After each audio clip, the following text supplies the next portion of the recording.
I've just spent a long time editing this video and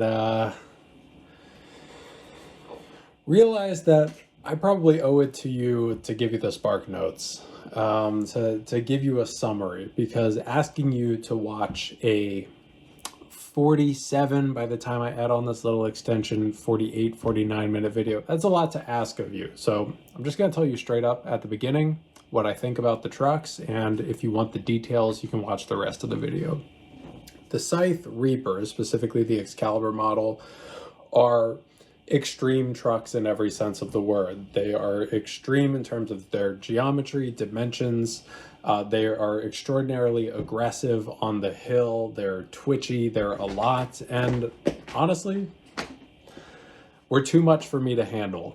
I think the design is pretty amazing. I think the finish rivals maybe the best of any downhill precision truck ever made. I think the quality is extraordinary, and I think the design has the potential to be an extraordinary race truck, but it's lacking in some specific characteristics, namely the way bushings are implemented and the way bushings feel, and at least the combination of specs that went into the Excalibur model that leave me wanting some more high-speed versatility, because I can't reach the top end of my ability using these trucks.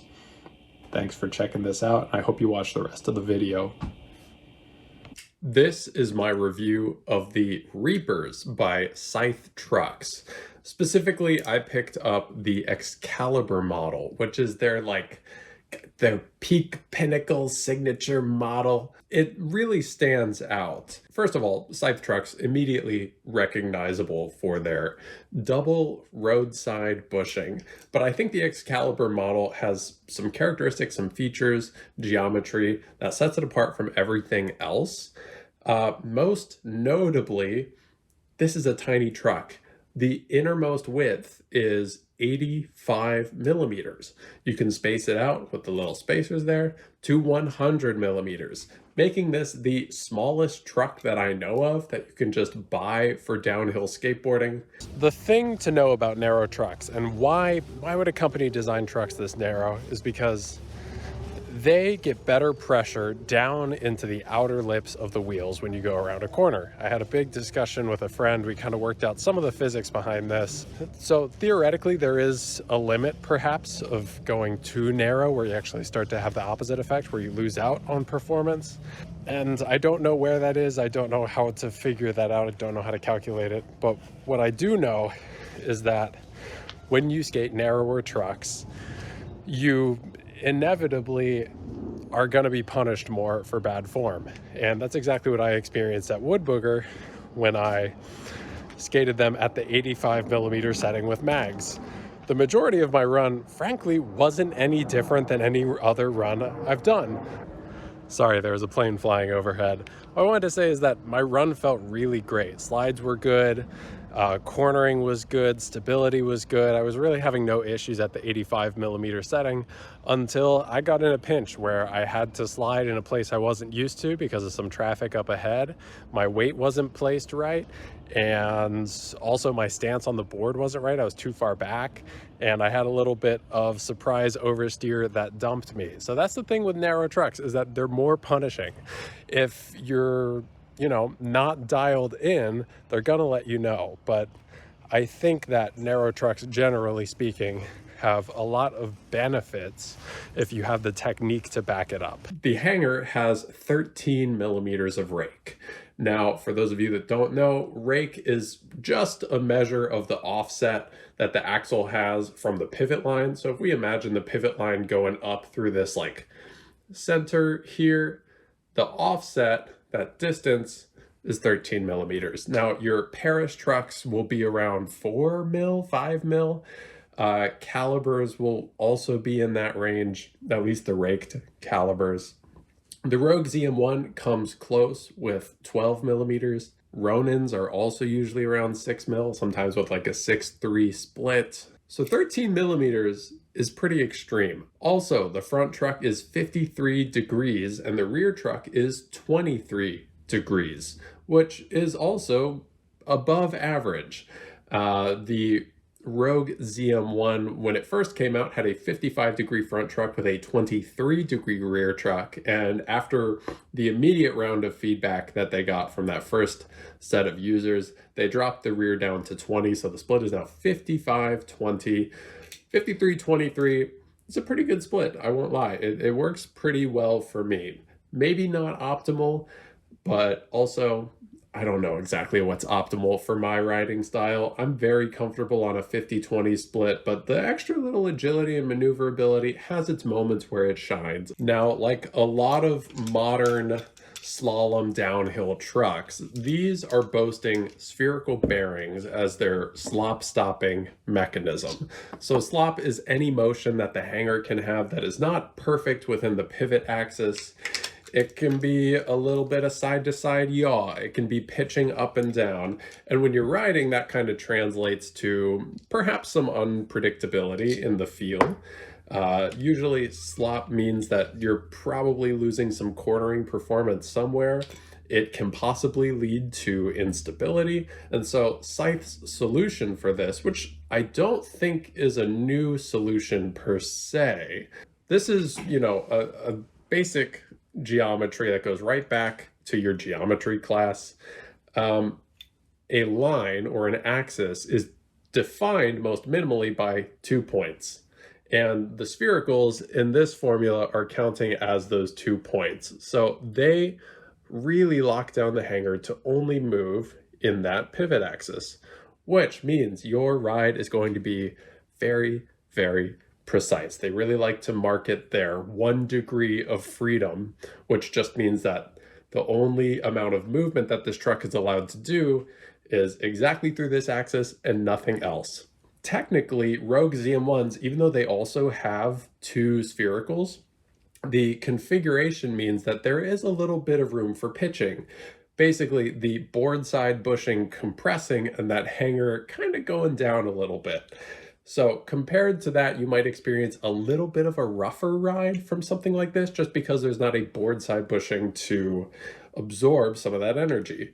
The sphericals are also press fit, heat fit into the hangers. I don't know the exact word for it. Basically, my understanding is that they heat up the hanger and they put in the spherical while it's cold, because metal expands, and this gap here, this hole machined into the hanger, will have a slightly larger size than typical, than at room temperature.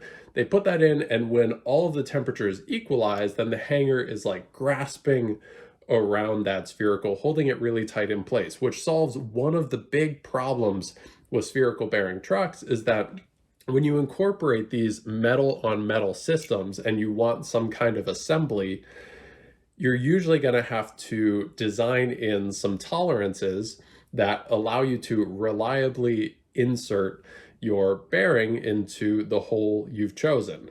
Now, Scythe gets rid of at least one of these mechanisms for that metal on metal slop, that little gap in the tolerance, by having the heat fit, which is a really interesting solution. Now, theoretically, you're gonna have maybe another opportunity for slop between the spherical and the kingpin, but in my experience, it's unnoticeable.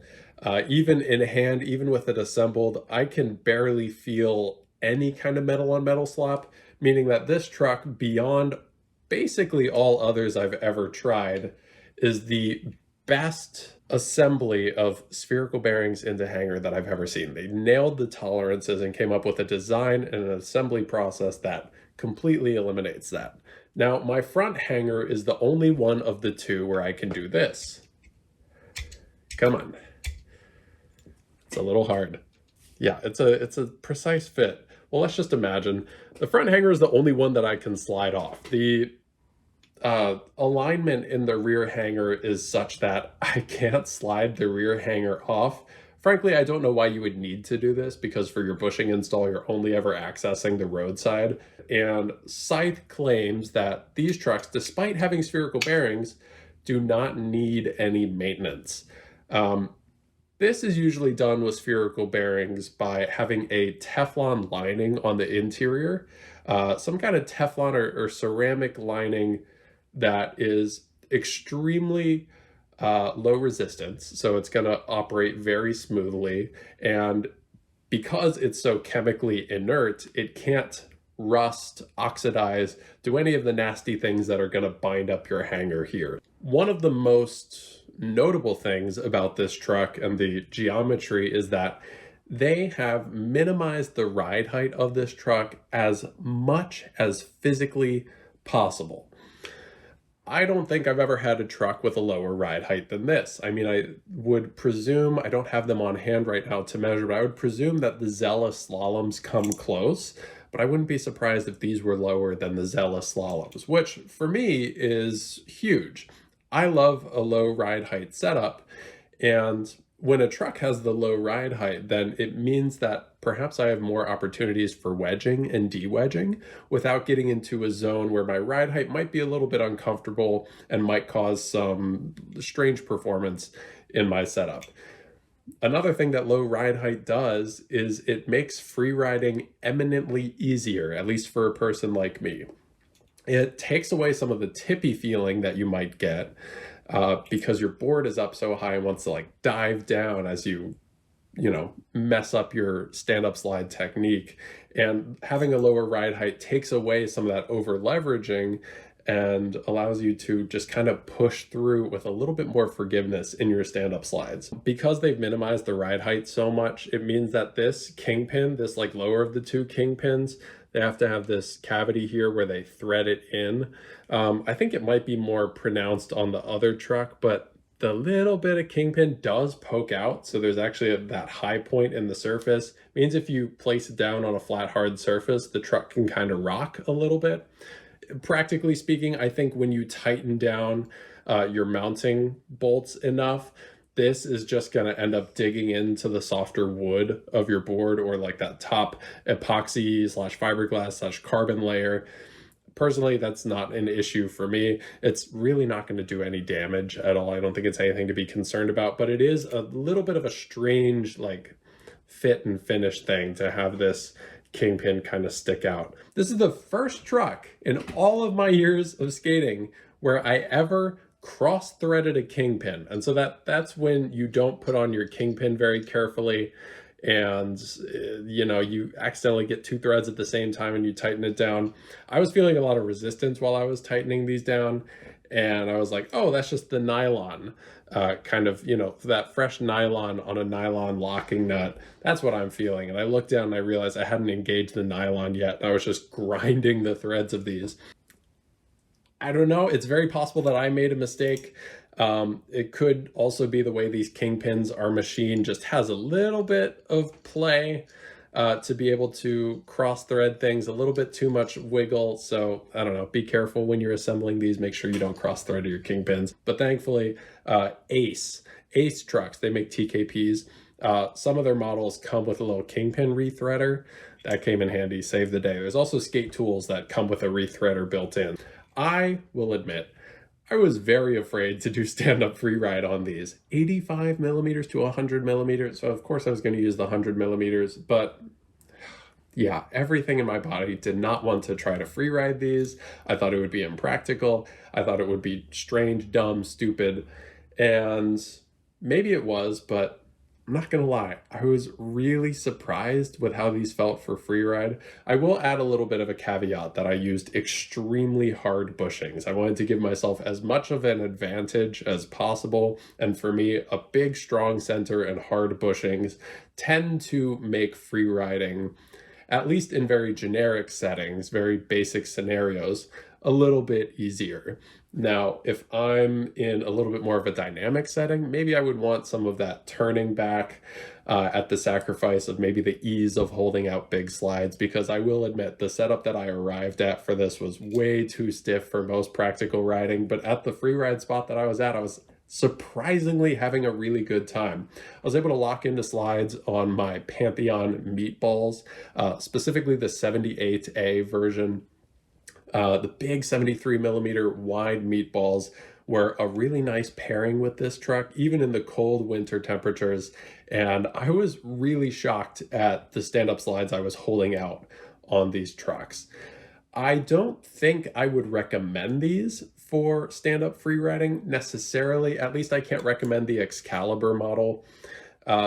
This is just going to introduce, so many opportunities for high siding with a hanger this narrow that I just don't think it's worth it. But the fact that I could free ride these means that it's a very good sign that the race and the free ride version of the Reapers are probably also going to be pretty good for free ride. I think the important distinction that I perhaps should reiterate a lot during this, but I'll just take the second to reiterate it now, is that this is the most extreme version of these trucks. And the reason I chose them, well, number one, the patrons voted on these trucks. So thank you so much to the people supporting me on Patreon.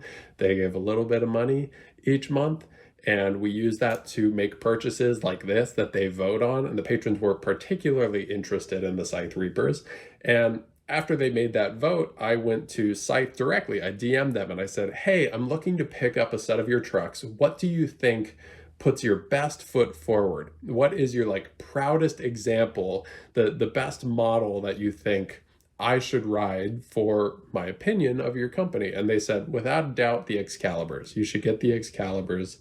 I'm glad I went that way, in a sense, because, there's a genuine interest for me that each company puts their best foot forward, and that whatever product I buy is going to give them the best competitive edge against other products on the market. So buying this made sense from that standpoint. Practically speaking, and there's a bit of wisdom of hindsight in this, maybe the race version would have better suited me because, let's just admit it, this is very, very extreme.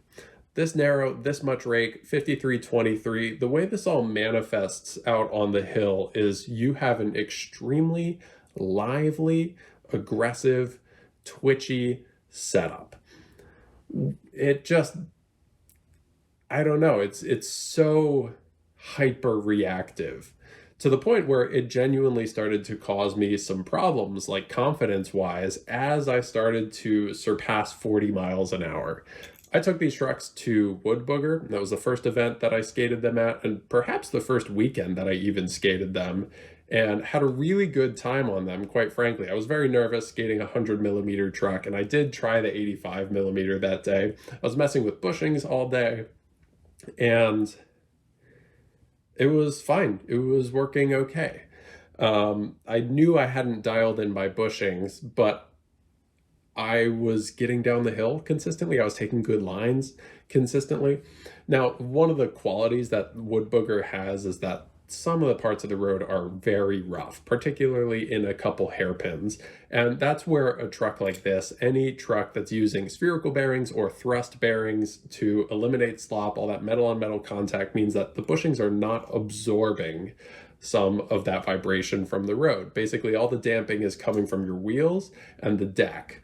And yeah, it was a little bit much in some corners, but frankly, I think people overstate how bad sphericals are for skating rough roads. I think maybe it's more of a sensory thing than it is a performance thing per se, but I've said it in the past, confidence is key, and having a board that you're confident in, a board that feels good, is key. So if you're skating some rough roads and you want to avoid some of that vibration, maybe the Reaper is not for you. The main issue I took with these trucks that day is that when I was really pushing it in some of the faster sections, starting to probably get above 40, I didn't know my exact speed, but just kind of from experience and feel, I knew I was pushing 40.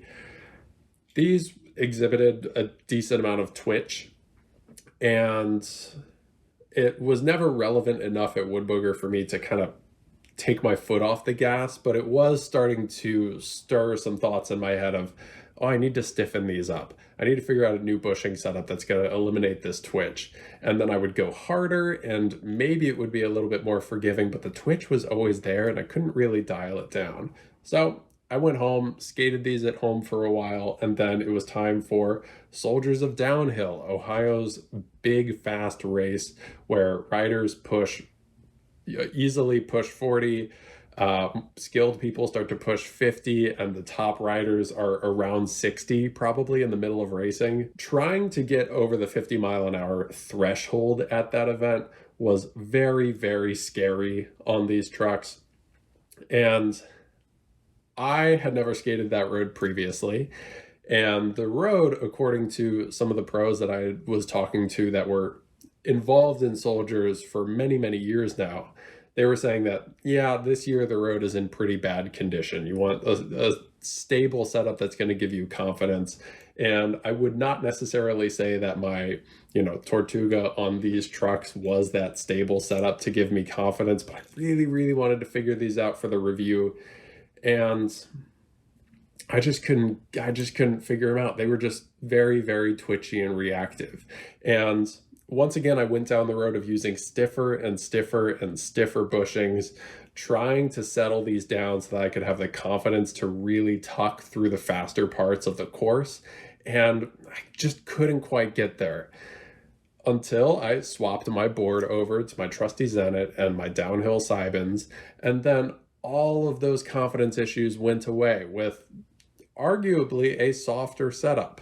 Not even arguably, definitely a softer setup. I don't think I touched my bushings before my first run and was immediately so much more confident. The forgiveness that the bushings had, especially with the insert bushings in there, being able to absorb some more vibration, the restrictive bushing seat that those trucks have, just kind of keeping everything aligned. Yeah, maybe they weren't as grippy. Yeah, maybe I wasn't getting as good braking force into the one drift and going around the corner, but it all kind of, made up for itself on the back end by giving me way more confidence to tuck and go fast down the straight, which is not very much a straight as it is like a ski slope. It's got a lot of features, a lot of little turns, and it's an extremely fun track. So everybody come to Soldiers of Downhill. But that was the kind of first very strong indication that I had that no matter how I set these up, inevitably the Excaliburs are going to be very twitchy. They're going to be agile, and they're going to be perhaps overreactive.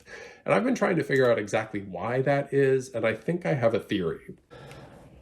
All right, so I've got my modeling software open here, and I just want to do a sketch of my proposed theory of why narrower trucks can feel more unstable. And really when I mean unstable, I'm talking about twitchiness, which is usually the result of bump steer. It's a result of the truck encountering some kind of obstacle.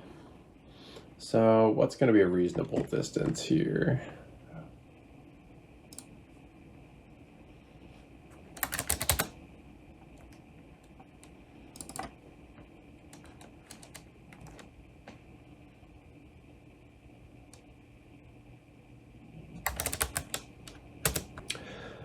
Okay, I think I have something workable here. So there's a lot on screen, and let's clean this up a little bit. So here is our model. This is our truck. We have wheels on either side. This is a 180 millimeter truck. And over here on the right side, this is a pebble. We have a situation where this side is going to be lifted up to clear said pebble, and the other side is going to stay on the pavement. What we know is that when a truck leans, it is inducing some kind of steering. Now, this is just a two-dimensional drawing, but if I had a fully constrained three-dimensional picture of this in that kind of dynamic simulation, as it goes upward, it also needs to go backwards, not only because of the force of the pebble against the moving force of the wheel attached to the hanger, it's going to push it back, but also just as a matter of the truck's geometry, if you're going to lift up one side, it's also designed that when a truck is leaning, whether it's leaning from the board or it's leaning from the ground, the perspective doesn't matter. The truck is going to induce some kind of steering. When we look at this, it's generating about a 3-degree angle for a 180 millimeter truck. Let's round this up real quick. There we go. That cleans up the number a little bit. Look, 2.9 degrees. So let's see what happens when we bring in our hanger width. Let's go to the extreme, the Excalibur's 85 millimeter hanger. We can do that. And I'm pretty sure I'm doing this right. Feel free to correct me. Hanger width is actually the inner measurement of where the hanger stops. I guess the more correct thing is to say when the axle starts. If you ever see a truck listed in inches, like a 9-inch caliber, a 10-inch caliber, that's actually the total measurement of the full axle length. Drop this number down to 85, and I broke it.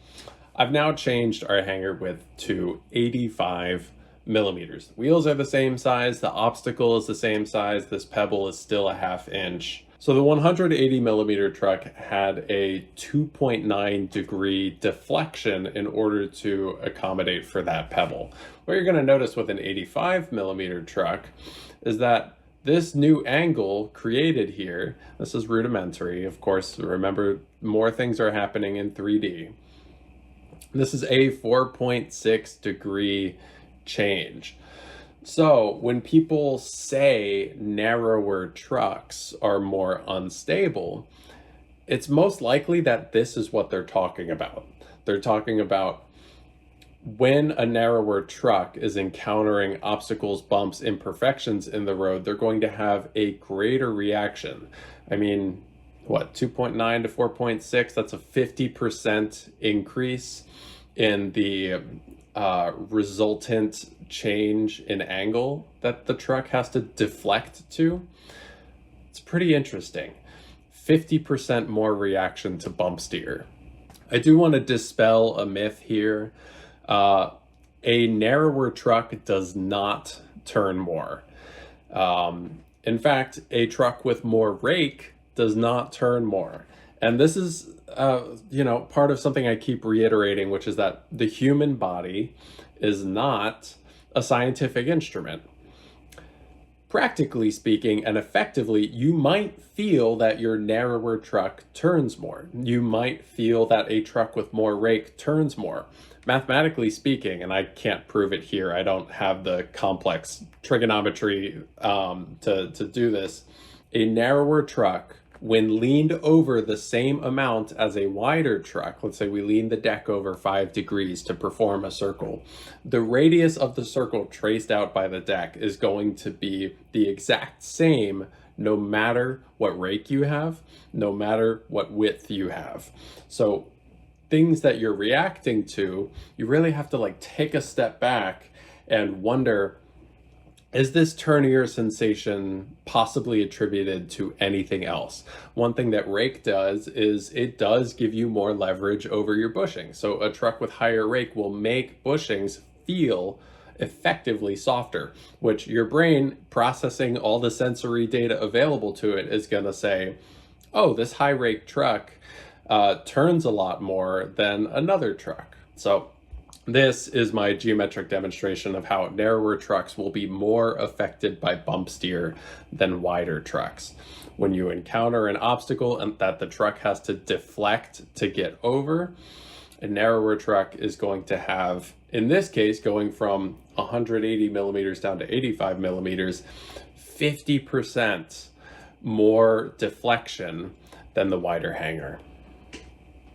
So as I'm, figuring out the bushing setup for these trucks, I'm posting them on my Instagram story, and some of the Scythe team riders are getting in touch with me to say, hey, you should set this up with X, Y, and Z.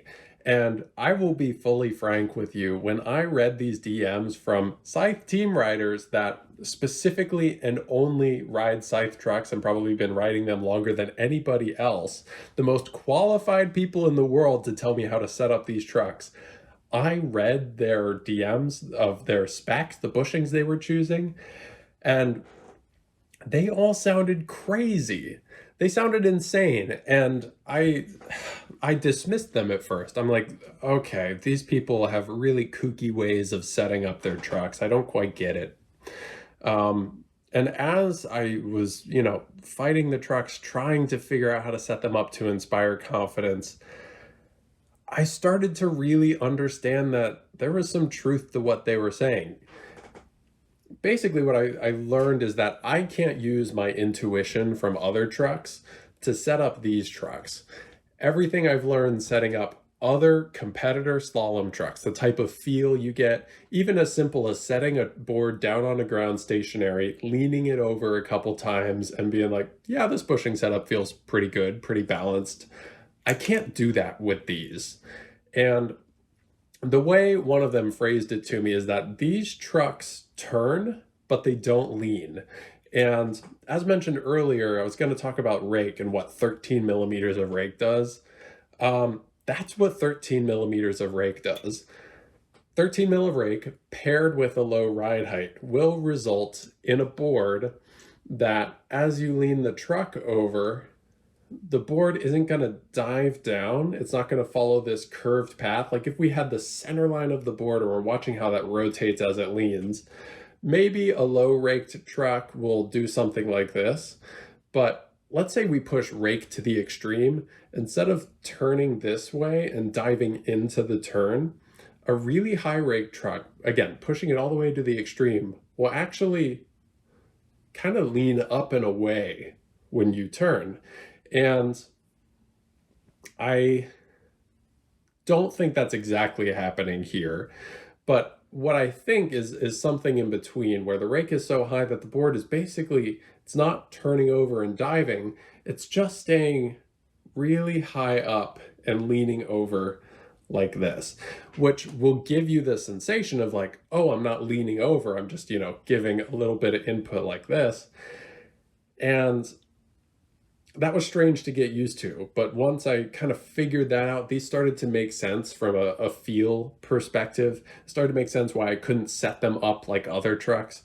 And you kind of have to lean into this idea that they turn but they don't lean. Set up your bushings accordingly and use harder bushings in these trucks than you might assume other trucks use. So looking at the two roadside bushings, you might be wondering if there's any distinction between using a harder bushing on top or a softer bushing on the bottom, or how different combinations of bushings work with two roadside kingpins. I guess you could delineate that one is closer to the board, so that one theoretically could be the board side, but it's not board side in the traditional sense, and it's not going to affect your performance in the traditional sense. My consensus is that there is no difference at all, and any differences that people tell you online, I would be deeply skeptical of. The only circumstance under which I think that could be true is if the spherical and hanger design is actually malfunctioning. If the sphericals are sliding up the hanger, like if they're actually leaving the bottom surface of the base plate, that would probably be pretty bad. I would think that's a pretty problematic design flaw. And if you are choosing bushings in order to get that kind of design flaw to happen, which I don't even practically know if it can happen, I don't know. I just want to say that there are theories around online that the top and bottom bushings offer different types of characteristics to the performance depending on which one you make harder or softer or different shapes or stuff like that. I just want to dispel that and say it is extremely improbable that that has any effect on the performance at all, like practically speaking. I do want to say something, and it's that most of the bushing setups I've tried, stationary, have felt like crap. And I've been trying to work on a theory as to why. I'll try to describe what I'm feeling. What I feel when I'm stationary and leaning the board over, more than any truck I've ever had, I can feel the bushing like sliding across the surface of the hanger. I guess there's no bushing seat here, but just this area. You can feel the friction, and you can feel when the bushing kind of like is compressing, and then it's like bound up too much, and then it needs to like slide to give itself some more space. It feels so unclean, it feels so dirty, which is strange for a truck that should have extraordinarily smooth articulation. What's going on here is that the more you offset the bushing seat from the pivot axis, the less clean you compress the bushing. And this is part of Valkyrie's ideology, for example. In most of their trucks, except for the recent rear truck in the Mark IV Slalom, they've tried to optimize having the bushing seats on the pivot axis, that coplanar bushing seat, which allows for the absolute cleanest compression of the bushing without having any sliding friction underneath. There's a great explanation of this concept. I'll have to try to find it. It's a very old YouTube video, but I love it a lot. For some reason with these trucks, that unclean feeling, that friction, that binding, you really feel it in these. And so when you're setting up the truck stationary and kind of leaning over, you're actually not getting very good information, not getting good data out of it. The way to test bushings in these trucks is to get on the hill and actively test them in dynamic situations. When you're actually riding, I'll admit, I don't feel this strange bushing articulation as much. The combination of other senses and vibration means that that kind of gets muted away. It's like if you have tinnitus and your ears ring. It's easy to forget about the tinnitus when there's a lot of other sounds happening. I think Scythe has maybe identified some of the weaknesses because they came out with their own. Now, this is the strangest bushing probably anybody has ever seen. This is designed to perfectly fit this curvature inside the hanger. It gives it a ton of center. I was really eager to test these out. I actually bought these trucks right around the time that they released this bushing. Frankly, it's not worth it for me to try to get this on camera because the fit is really tight and I won't be able to get it off. The bottom face of the bushing, the one that touches the truck, has this curvature to it, this concave curvature, which means that as you start to preload the bushing, as you tighten that kingpin and the washer down, this will start to flatten out, giving you a really strong center and making the bushing already start engaging before you lean over the truck. I really like this concept, but practically speaking, I found that the 85 and the 90A bushings are just too hard. They restricted the lean too much for what I liked out of these trucks. I know there's a lot of people on the Freeride trucks and the race trucks that are using these a lot. There's a couple people on the Excaliburs that are using these, but I just found that I didn't really like the feeling. The truck bottomed out too quickly. And when I set up the truck too stiff, something happens where I lean over in like a tight hairpin turn and the truck runs out of lean. I can't, make the bushing squish further. If you like really dive into the corner, the outer wheels take the pressure off and then it kind of goes away. I really wish I got the 80A version. I think they recently released a 60A or a 65A, an even softer one. Really wish I got my hands on those because those might have a decent practical application for these trucks. I found the 85 and the 90 to be too hard, but maybe with a wider hanger, maybe with a different rake setup, although rake technically gives you more leverage over the bushings. I don't really know what's going on here. They just didn't work for me. I did try the 90A once and immediately recognized it as being way too stiff. So I put it away, never put it on again. I tried the 85 a lot of times and just could never really get into the way that this feels. They're just too restrictive, which is strange to kind of balance this of like, okay, I want to put stiff, restrictive bushings in the trucks because the trucks are inherently very reactive, more reactive than I can handle. And I'm super willing to admit that it could just be a skill issue. It could be what Scythe loves to market, which is that you got to have strong ankles to ride our trucks.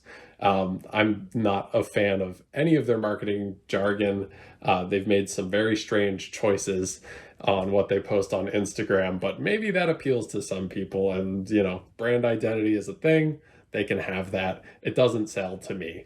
We're striking a weird balance between trucks that are very reactive and then my reaction to that hyperactivity of the truck says, oh, I want to put super stiff bushings in there. But then I hit a threshold with the bushings where it goes too stiff and then I can't skate the trucks anymore, at least not skate them well. And so the balance I've found means that I can't really do very high speed riding on the Excalibur model of these trucks. I think these trucks are so fun, 40 miles an hour and slower. But when I start getting up in the 40s, or when I start getting up in the 50s, really doesn't inspire confidence. There's just so much twitchiness, so much bump steer, and I would rather skate a less precise truck, a wider truck, maybe a more forgiving truck that lets me push my limits further versus skating something I'm afraid of where I'm scared to push my limits. So that's kind of where I'm coming at for these trucks. Now, my secret sauce for setting up the Scythe trucks is with Riptide tall fat cones. Yeah, these really cleaned up the feel of the articulation of the trucks. It really made the center a lot stronger. And even though these are larger, they have more volume, so they're going to restrict the lean more than a tall bushing would. The extra volume kind of gave a level of predictability, reliability that I really enjoyed. And yeah, so I recommend trying out, this is 70A, this is probably like 75A. Some blend of these in the front truck. I also really liked the 90A in the rear. I did use double 93. It was a little bit too stiff for me unless I was just really Freeride focused and I just wanted that really strong center and nothing else.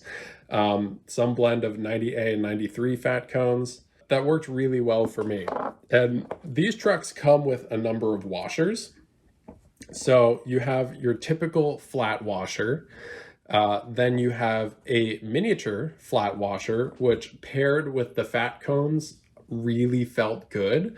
It gives a lot of room for articulation while, you know, still holding them in place. And then an interesting inclusion here, I might not be able to get it on here. This is a dished washer. And so yeah, it has some concavity to it. And I was kind of racking my brain of like, what does that do? What I think it comes down to is when you start to preload the bushing, instead of linearly like all across the surface preloading the bushing, it puts that preload down on the edges of the bushing, primarily more on the outer ring, which the benefit of that is when you have holes in the hanger like this to accommodate these sphericals, when you preload your bushing, the bushing isn't just like filling in this kind of hole here. It isn't like bowing down, pressing into that cavity. Most of that pressure is going to go to the outside ring here on that flat surface of the hanger. Personally, I didn't notice a huge difference in these, but I think the dished washers are probably the way to go if you want center. The flat washers are probably the way to go if you want maybe kind of the smoothest, most linear lean. These are the way to go, the little washers, if you want a lot of that deep lean, which quite frankly, unless you're using restrictive bushings, doesn't benefit these trucks very much, having a very deep lean, but it is interesting to include. Oh, and I forgot to mention, of course, a cupped washer, which we all know what a cupped washer does. It just restricts it a little bit. So yeah, if you want the secret sauce. Also, by the way, not sponsored by Riptide. I know I've done partnerships with Riptide in the past. That series of videos is behind us. I genuinely do love Riptide products, and where I think Riptide shines is in niche applications, in specific applications where you want a very specific feeling. I think they have the product range to support that. But it is admittedly a little hard to learn their product line, how all the different formulas behave, how all the different shapes behave. And I'm pretty sure I bought these with my own money. I don't think these were sent by Riptide. I think I was like, I think the fat cones are going to be valuable for some of the products I'm testing going forward. I bought these. I'm very glad that I did, because these are my favorite way to set up the Scythe trucks. And here's the big question. Is it worth the money? That one's tough. I paid, I believe, $740 to buy these trucks, including shipping. I mean, shipping wasn't free, but it was an extra like 35 or 40 bucks on top of the 710 I spent. So yeah, that's a lot of money. And there are a lot of other trucks you can get for that money that are going to rival their performance pretty well. I think the one thing that Scythe did better than most other trucks is just get the fit and finish, get the tolerances right. It's undeniably a very special product, and they achieved a really cohesive design, even if the Excalibur model is just, you know, a bit too extreme to be a versatile truck for me. So yeah, maybe the other versions, maybe a bit more generalized. Maybe you can ride them in more scenarios to get the worth for them for you and your skill level and your goals. But for me, I don't think I could justify spending that much money on these trucks again when, you know, Rogue ZM1s are out there for a lot cheaper. And I'm not saying that Rogue ZM1s are equivalent or better per se, because the Scythe does offer some interesting advantages in terms of customizability. Like your choice of bushings are very wide open. There's a lot of potential for tuning them to get a feel that you want. It's just hard to justify that for $300, but maybe there's people out there that, you know, like that are excited about that. Valkyries are usually in at $500 something, so are Ronins, and I guess 700 isn't that much more. I think that there is a user base that is gonna think this truck is so much fun. There's a user base out there that is maybe more skilled than me, that can take them really fast. There's a user base that wants to, you know, lay down insane grip lines on, you know, a bike path or little hairpins or something like that, where they're not really pushing the limits of speed. I think these are very, very fun.